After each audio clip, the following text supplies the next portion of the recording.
Vous ne voulez même pas le déranger du tout. Et je vais vous donner un exemple. Il y a une élection législative. C'est grâce à nous qu'en 2019-2020, la retraite à points n'est pas passée. Il y a une... Bravo Jean Moulin. Vous avez refusé de tirer la main de Jordan Bardella. Pourquoi ? Parce que je considère que le Rassemblement national ne sera jamais un parti comme les autres. Vous avez serré la main de Monsieur Véran ? Non. Ah d'accord. Donc vous serrez la main à personne ? Non, j'ai dit bonjour. Je vous ai dit bonjour aussi. D'accord. Voilà. Pour rassembler une majorité de Français, ça va être très compliqué. Des causes du chômage. Donc, non, mais je le dis parce que... J'ai une question à vous poser, parce que j'ai un petit trou de mémoire. Vous avez appelé à voter pour qui au second tour de l'élection présidentielle ? Eh bien, justement... Que je vous trouve très dur avec Monsieur Véran, mais je crois savoir que vous, c'est pire, vous avez fait voter activement. Vous, c'est pire, non, monsieur Bardella, vous votez avec... J'ai un petit trou de mémoire. Vous votez avec la loi sur le pouvoir d'achat. Pour qui vous avez appelé à voter au second tour de l'élection présidentielle ? Eh bien, nous avons appelé à voter contre Marine Le Pen. Et qui était le candidat en face ? Non, mais j'ai un petit trou. Rappelez-moi, parce que là, j'ai un moment d'amnésie. Un truc assez important, en fait, à votre présentation du projet actuel du RN, parce qu'on a, je le répète, c'était 60, 65, 60, 67, 60. Non, pas du tout. Donc là, bah si, là, non, j'assure, bah si, j'ai lu, j'ai travaillé avant de venir vous voir. Je vous assure. Ah bon ? Oui, j'ai les documents, si vous voulez, de votre projet. Ah oui, allez-y. Je vous les montrerai en loge, si vous en êtes d'accord. Oui, mais moi, je l'ai là. C'est mis sur Internet. Oui, mais j'ai tout l'historique, même de Jean-Marie Le Pen, père, si vous voulez. C'était 67. Quand vous étiez au Parti Socialiste à l'époque et que vous militez pour la retraite à 60 ans. Alors, vous n'avez pas de cellule de fact-checking ce soir ? Répétez. Parce que là, elle tournerait à plein régime. Hein. Vous êtes vraiment condescendant. Laissez parler l'interlocuteur. J'espère que si vous êtes au pouvoir, vous laisserez parler vos opposants. Ça paraît pas gagné, manifestement. Je leur enverrai pas les LBD. Bon, il n'y a pas ce grand remplacement qui est la thèse. Mal la comédie, je vous attendais.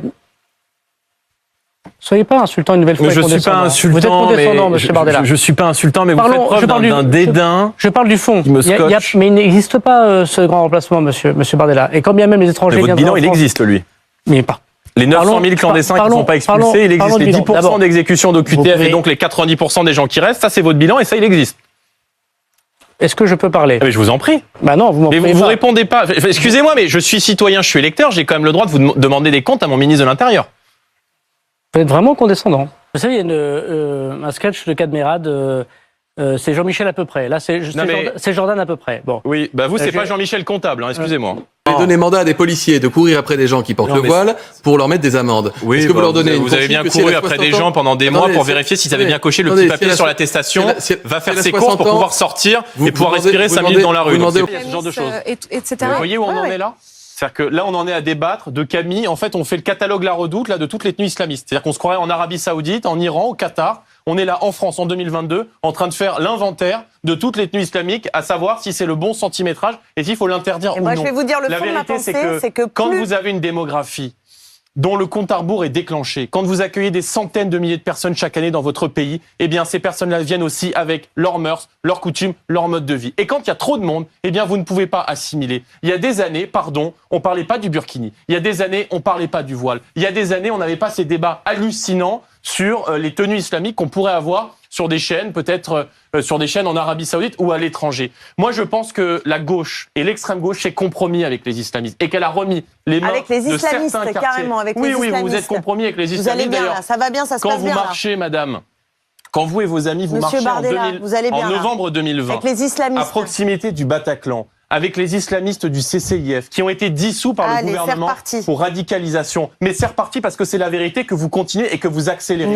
Quand vous soutenez la candidature de Mme Garrido, qui nous a parlé de réconciliation avec les terroristes du Bataclan, eh bien la France insoumise devrait s'appeler la France islamiste. Parce que je pense que vous faites preuve d'une compromission hallucinante à l'égard de ces thèses et que vous avez confié les clés d'innombrables quartiers, notamment chez nous, dans notre département, en Seine-Saint-Denis, à des communautaristes et que vous avez réglé la France, pardon de le dire, à l'heure islamique. On était sur l'éducation. Vous voulez répondre, Clémentine Autain, à quelques mots ? Mise KO par le réel, si vous voulez, et par les faits qui tombent. Ah, c'est sûr que c'est pas vous, ça c'est sûr. Ça depuis tout à l'heure. Alors là, c'est sûr qu'on n'est pas du même côté, manifestement. Non, on n'est absolument pas du même camp, comme dirait l'autre. Clairement. Est-ce que très concrètement, vous pouvez nous expliquer comment vous réorganisez la police ? Vous ne voulez pas la supprimer, liberté, égalité, fraternité, vous en faites des cocottes à papier. Hein, vous, c'est délinquance, islamisme, communautarisme, indigénisme, là, ça tourne à plein régime. Hein. Demandez à Philippot ce qu'il pense de Marine Le Pen. Pourtant, il a été son plus proche collaborateur. Elle est nulle, elle est pas bonne, elle a pas assez travaillé. Demandez à ce que Zemmour Éric Zemmour a dit de Marine Le Pen. Elle est insuffisante, elle est incompétente. Et les Français, ils disent quoi d'Emmanuel Macron ? Ils disent pas ça.